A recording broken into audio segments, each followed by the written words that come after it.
નગરના વિકાસ હેતુ પાલિકા દ્વારા આજે ચીફ ઓફિસર જય કિશન તડવી અને કારોબારી ચેરમેન તેજલ સોનીની અધ્યક્ષતામાં કારોબારી સમિતિની બેઠક નગરપાલિકા સભા હોલ ખાતે યોજાઈ હતી, જેમાં નગરના વિવિધ વિકાસના કામો અને ગ્રાન્ટના કામો, જેમાં 10.69 કરોડના વિકાસના કામો નક્કી કરવામાં આવ્યા.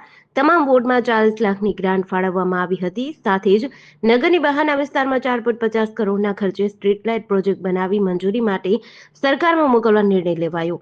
નગરના પ્રવેશદ્વાર, આંબેડકર ચોક, એસઓયુ રોડ, સેતડાઈ તળાવ જેવી જગ્યાઓ પર બ્યુટિફિકેશન, સ્વચ્છ ભારત અંતર્ગત કચરાના ઢગલા દૂર કરી વર્મી કમ્પોસ્ટ પ્લાન્ટ ખાતે લઈ જવા અને વરસાદી પાણીથી રોડનું ધોવાણ થતું અટકાવવા વોર્ડ 3માં આરસીસી રોડ ટાવર સુધીનો મુખ્ય માર્ગ નિર્માણ કરવા માટે મહત્વનો નિર્ણય લેવામાં આવ્યો.